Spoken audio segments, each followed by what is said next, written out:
A very good morning to you all and welcome. Thank you so much for taking time out of your busy schedules to be here with us in Tokyo for our event, Asia and the IMF, Resilience Through Cooperation. And good evening to everyone connected watching us live from Washington, D.C. My name is Ghada Fayyad. I'm from the IMF's Asia and Pacific Department, and I will be your MC today. Before we get started with our busy agenda, two quick points I would like to make. One, a reminder that this is a listening event for the IMF. We are here in Asia to listen to Asia, so please be bold, be frank, and do not hold back. The IMF is always open and eager for feedback. Number two, a very big thank you to our co-organizers on the ground, the IMF's regional office for Asia and the Pacific, and its director, Mr. Akihiko Yoshida. Thank you so much. And with that, we begin with our opening session.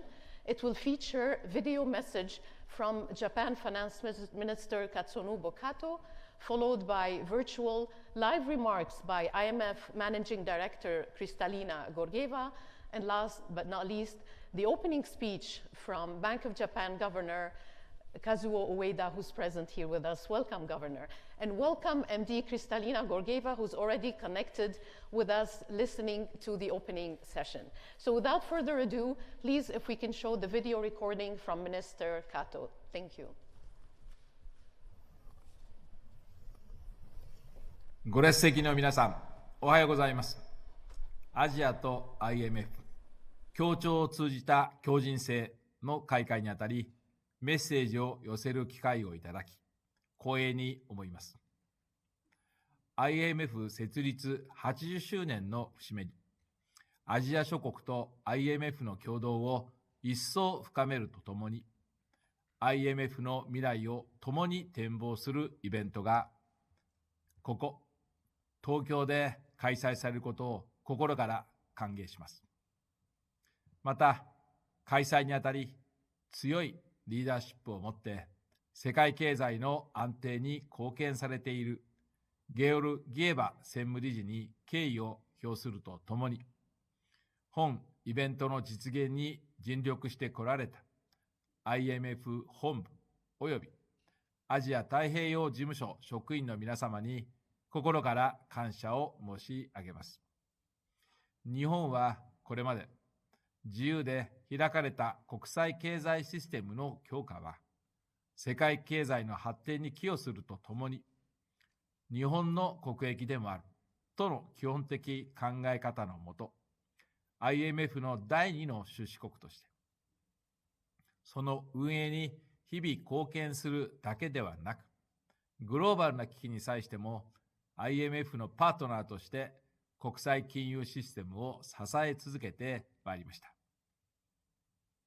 例えば、2008年秋に世界金融危機が発生した際には、IMF の資金基盤の強化のため、世界に先駆けて1000億ドル相当の IMF に対する売融資取決めを締結し、国際金融のセーフティーネット強化に貢献しました。また、2020年に新型コロナウイルスが世界中に広まった際、日本は迅速かつ自発的な資金貢献により、経済危機に陥った低所得国、脆弱国に対する IMF の力強い支援を後押ししました。こうした危機時の支援に加え、日本は IMF による低所得国向けの低利融資や能力開発も長年にわたりトップドナーとして支え続けています。私は日本による平時、そして危機時を通じた IMF への貢献は、支援対象となる国々の問題解決だけではなく、日本を含む世界の経済成長にも不可欠な国際通貨金融システム全体の安定に大きく寄与してきたと考えております。翻って足元の世界経済の情勢に目を向けますと、気候変動に伴う自然災害の頻度と規模の強化、地政学的緊張の深刻化、人口動態の変化、そして劇的な技術革新などにより、高い不確実性と大きな行動変容に直面しています。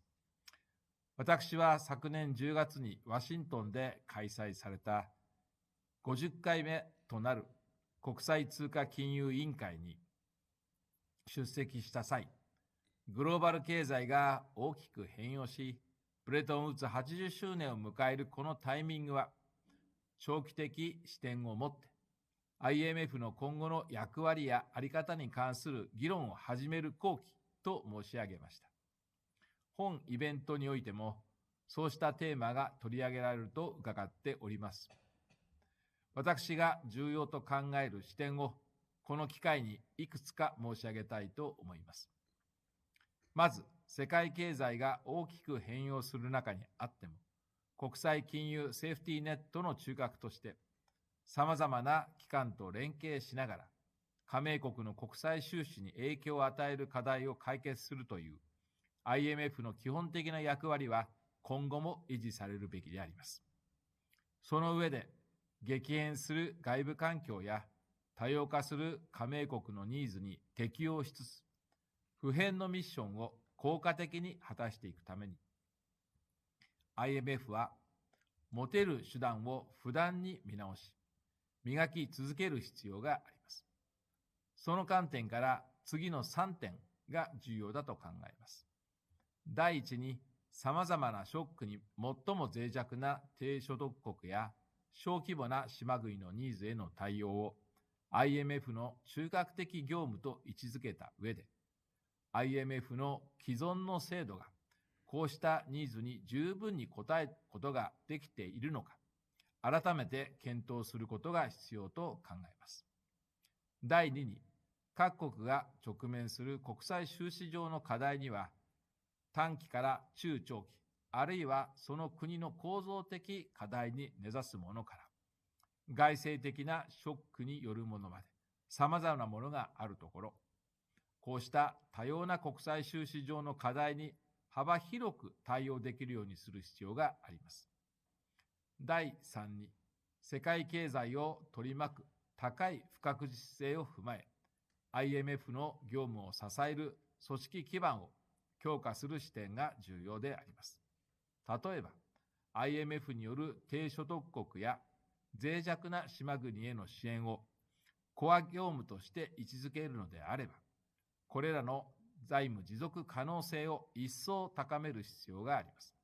この観点から IMF の純益のさらなる活用や加盟国による自発的な貢献を IMF のガバナンスに反映する方法などを幅広く議論することを提案します。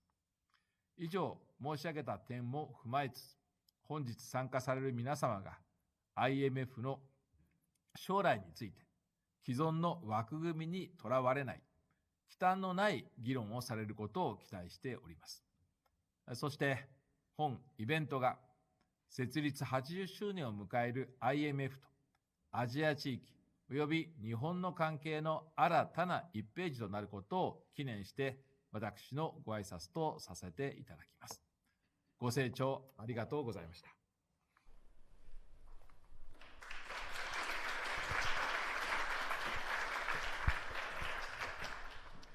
Thank you so much, Minister Kato. MD Georgieva, welcome. We look forward to hearing you. Over to you, please. Thank you very much. I want to start expressing my gratitude to Finance Minister Kato for very thoughtful comments and for welcoming us today, and also to Governor Ueda for joining this conference. I look forward to listening to his comments. I'm very sorry I cannot be with you in person, but thankfully technology allows me to join you virtually from the US. Those who have been to Tokyo Skytree know that it has the best views of the city. And like so much in Japan, it's an engineering masterpiece. Gazing across Tokyo's skyline, it is hard to imagine just how much the city, and for that matter, the country, has changed in the 80 years since the Bretton Woods institutions were established. After the Second World War, Japan invested heavily in infrastructure and manufacturing and introduced sweeping reforms. These set the country on a path to becoming an economic powerhouse. Inspired by Japan's success, other countries in Asia followed suit. Today, the region contributes over 60% of global growth and is home to some of the world's largest, most innovative companies. Of course, Asia is a very diverse continent. It has a mix of advanced economies, emerging and frontier markets, and small island states. Demographics and income levels vary across the region.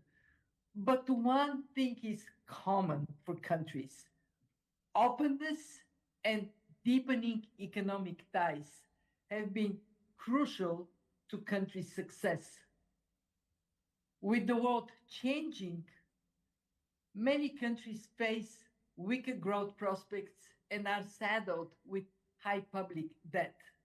The COVID-19 pandemic and recent geopolitical developments have brought into focus the importance of security of supplies. We also know trade is no longer the engine of global growth it used to be. And we are in the midst of massive transformations, from rapid advances in AI to changing patterns of capital flow and trade. We are meeting against this background when governments worldwide are shifting their priorities. The new US administration is rapidly reshaping its policies on trade, taxation, public spending, deregulation, and digital assets. And other governments are also recalibrating their approaches and adjusting their policies. How should countries in Asia adapt? Let me highlight three opportunities. First, the shift toward services-led growth.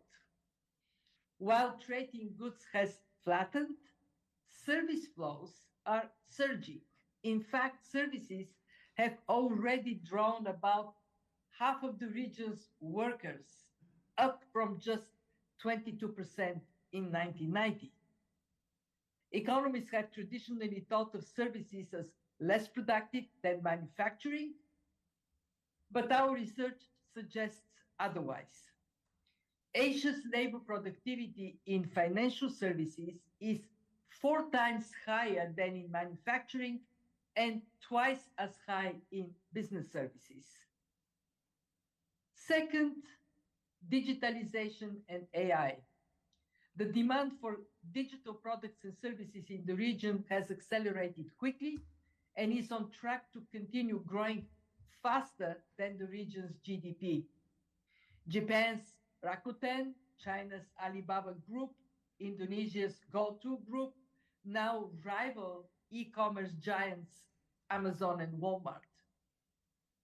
In AI development, Japan and China are racing ahead, followed closely by South Korea and Singapore. This could be an important boost for productivity. In Singapore, for example, an estimated 40% of jobs could be made more productive by AI. The country has several digital economy agreements now in place, enabling digital companies in the region to connect and share data more easily. And that brings me to my third point: greater regional cooperation and trade. On the surface, it may look as if the world is retreating from integration, but regionally, countries are leaning in. Over the past 4 decades, intra-regional trade in Asia has increased by 43%. Today, more than half of Asian trade is regional. The trend is the same for foreign direct investments. FDI from Asian countries to Japan, for example, has nearly doubled over the past decade, as market opportunities in Japan's technology sector grow. Together, the shift towards services, digitalization and AI, and greater regional integration can lift growth. But to harness these opportunities, the region will need to carefully navigate domestic developments and global changes. And that is where the IMF comes in. We strive to be trusted partners to our member countries, provide country-specific advice, and safeguard the stability of the global economy. Our work spans economic analysis, policy advice, financing, and capacity development. And as the world economy has changed, we too have evolved from managing fixed exchange rates in the 70s to active surveillance of countries' economic and financial policies and more systematic coverage of spillovers. More recently, our thinking on capital flow management and foreign exchange interventions has changed, and we are upgrading our lending toolkit to include more flexible instruments tailored to emerging market economies. And I want to recognize Kato-san's message to us to be mindful that there is a group of vulnerable countries that they need more our assistance today. And that has been an important ambition Japan has embraced to make the fund more capable to support low-income countries. And I want to specifically recognize Japan's leadership on capacity development. Japan has been a pivotal force in making the fund more present in regional technical assistance centers. We are very grateful to Japan for the deep engagement in thinking about the future of the fund. And I know today's discussions would be an important part of that. My colleagues and I are keenly interested in ideas and reflections on how we can best support our members, especially the most vulnerable among them, to grow and build economic resilience. How to tailor more of our advice to support countries' efforts to deepen regional collaboration by thinking through our strategic engagement with groups like the ASEAN, the Pacific Island countries, as well as medium-sized and larger economies. And how to strengthen the global financial safety net, how to make sure that balance of payment needs, when they arise, are covered. We are assessing how IMF facilities can be further improved to support resilience of our member countries.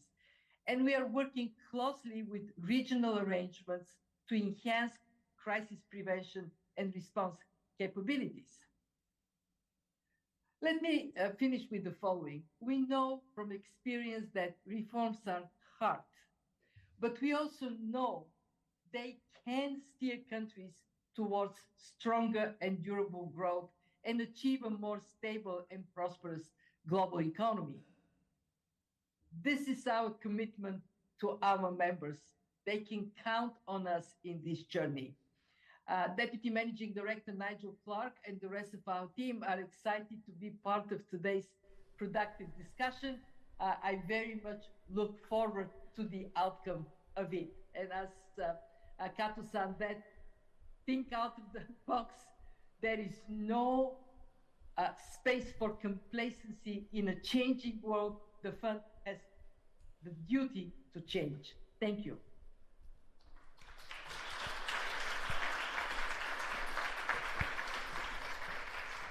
Thank you so much, MD Kristalina Georgieva, for your thoughtful remarks. MD Kristalina will remain with us for the rest of the opening session to listen in to the opening speech by Governor Ueda. Governor Ueda, may I please invite you to the podium to deliver your speech?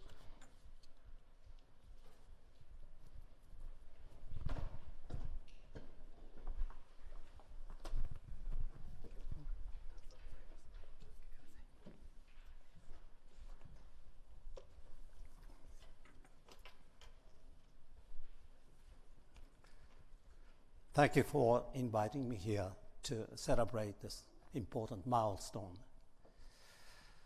As we discuss the future challenges and opportunities of the International Monetary Fund, it is worth noting that the 80 years since the creation of the Bretton Woods system has witnessed economic growth with the unprecedented expansion of trade in world history.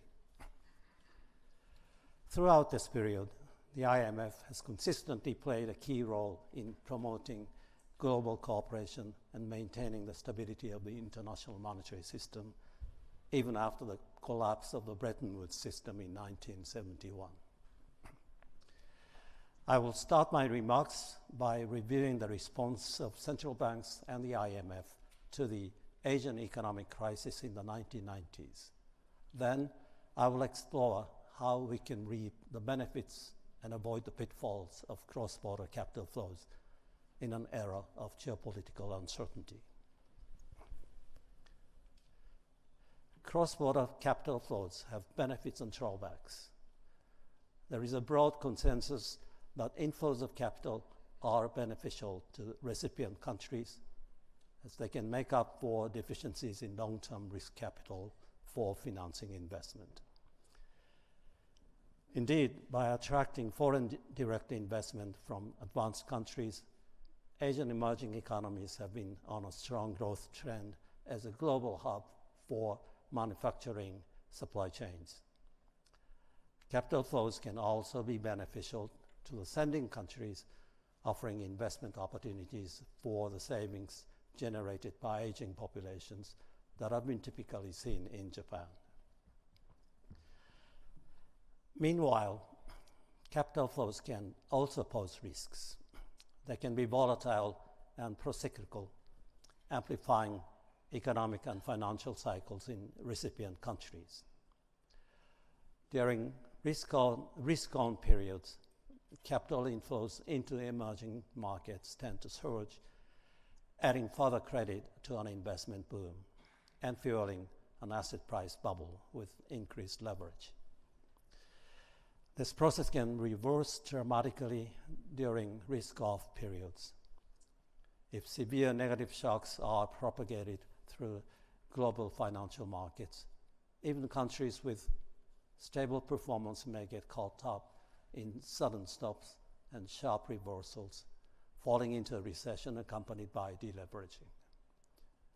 Research has shown that global financial cycle, mainly driven by US monetary policy, strongly affect risky assets in small open economies through international capital flows, which in turn limits their policy space to maintain macrofinancial stability.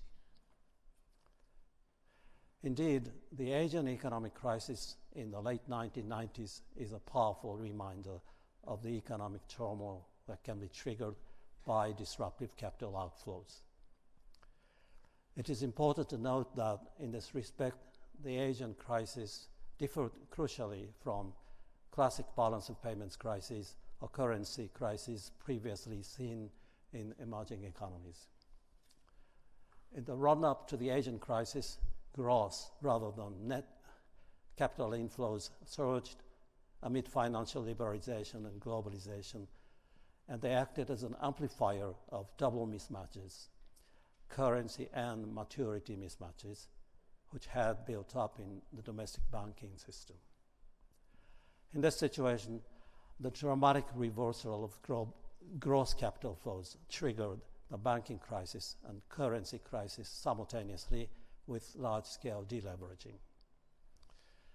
Moreover, the crisis spread from one country to several others through successive capital outflows, raising fears of a worldwide economic meltdown due to financial contagion. Drawing lessons from this traumatic experience, Asian central banks and the IMF have both taken a variety of actions to deal with capital flows and prevent a financial crisis. Asian central banks have strengthened prudential regulation and supervision to reduce foreign currency-denominated liabilities, the so-called original sin, which was one of the underlying vulnerabilities in their financial systems. They have also introduced capital flow management measures, some of which could work as macroprudential policy tools to prevent destabilizing capital flows. Moreover, they have shifted away from hard pegs and increased flexibility in their exchange rate regimes so that exchange rate movements will be able to absorb external shocks. On the monetary policy front, many Asian central banks have adopted an inflation targeting framework as a nominal anchor, thereby enhancing transparency and credibility. They have also accumulated ample forex reserves as self-insurance to avoid resorting to the IMF's liquidity assistance. At the same time, the Asian authorities have set up a regional financial safety net, the Chiang Mai Initiative. The IMF, the guardian of free capital flows, also recognizes that disorderly capital flows could pose a serious risk to financial stability. Specifically, the IMF has enhanced its capacity to analyze financial stability issues, and since 2003 has published the biannual Global Financial Stability Report as a companion flagship report to the World Economic Outlook. At the same time, it has strengthened bilateral and multilateral surveillance on financial sector by conducting the Financial Sector Assessment Program, FSAP, in 5 to 10 year cycles, in addition to the annual Article 4 consultations. As for capital controls, the IMF made an epoch-making shift in its institutional view, published in 2012 and updated in 2022. This acknowledged that under certain circumstances, capital flow management measures were useful as a macroprudential policy toolkit to prevent the buildup of financial vulnerabilities.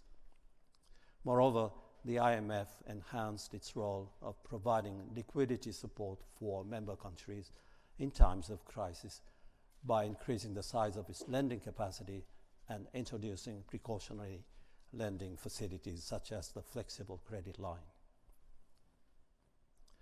There is no doubt that these actions by Asian central banks and the IMF as a whole have contributed to the resilience of Asian economies to large and disruptive capital flows. In the face of the global pandemic and the subsequent aggressive monetary tightening in advanced economies, Asian countries have remained largely resilient to the turbulence in capital flows. Indeed, researchers at the BIS have recently shown that financial crises in emerging markets have become noticeably less frequent since year 2000. They point out that a set of structural factors has played a role in insulating domestic economies from global shocks. Among them, the improved monetary policy and prudential frameworks I have just outlined seem to be key. It is true that several fortunate developments may also have contributed to the stability of Asian economies in the most recent episode. Because the COVID-19 pandemic was a common global shock that caused synchronized inflation fluctuations worldwide, Asian central banks had no need to steer their monetary policies in a different direction from advanced economies, thereby preempting large capital outflows. Moreover, we should note that the stronger US economy relative to the previous monetary tightening episodes may have benefited emerging economies by increasing their external demand. In any case, we should not be complacent. Looking ahead, the resilience of Asian emerging market economies will be tested by rising geopolitical tensions in several ways. First, as suggested by the recent IMF's GFSR, an increase in geopolitical tensions among countries could cause a sudden reversal of cross-border capital flows. Furthermore, this effect could be larger for emerging countries than for advanced countries. Second, global economic fragmentation could widen the divergence in monetary policy stance by reducing business cycle co-movements across countries. This could potentially increase the volatility of cross-border capital flows with destabilizing effects on exchange rate dynamics. Third, investors should take into account geopolitical factors in addition to conventional risk-return calculations, which could complicate capital flow dynamics. Now that non-bank financial intermediaries are playing an increasingly important role in global financial markets, this could further lower the predictability of capital flows. Given the possible implications for macro-financial stability of rising geopolitical tensions, Asian central banks and the IMF should continue deepening their cooperation. In terms of crisis prevention, we can improve our ability to identify and quantify financial vulnerabilities by exchanging research insights from, for example, stress testing exercises or scenario analyses of geopolitical risks through the IMF's surveillance. Should a crisis arise, Asian central banks and the IMF could explore how to use regional financial safety nets and lending facilities to address liquidity shortages in an effective and coordinated manner. As former IMF chief economist and former governor of the Reserve Bank of India, Raghuram stresses, central banks tend to follow the own house in order doctrine because their domestic mandates do not legally allow them to take the full extent of adverse spillovers abroad into account. Consequently, the global economy may be led into a suboptimal collective path. In this respect, the IMF has the unique role of promoting multilateralism and resolving coordination failures to improve the overall welfare of the global economy. The international monetary system can be seen as a global public good. When it works well, everyone benefits. If it works poorly, everyone suffers. About 80 years ago, delegates from more than 40 countries gathering at the Bretton Woods Conference created a new international monetary system for global prosperity, reflecting on the mistakes of the competitive devaluations and restrictive trade policies that worsened the Great Depression.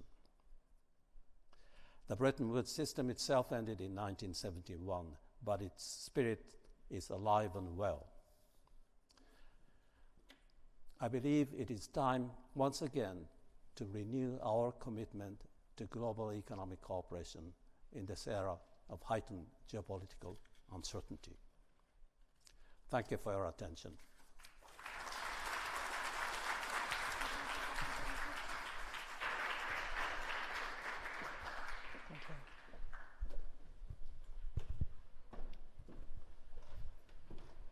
Thank you very much, Governor Ueda, and thank you again to MD Georgieva and Minister Kato for their inspiring and thoughtful remarks. They have truly set the tone for today's event. Now it is time for the event group photo.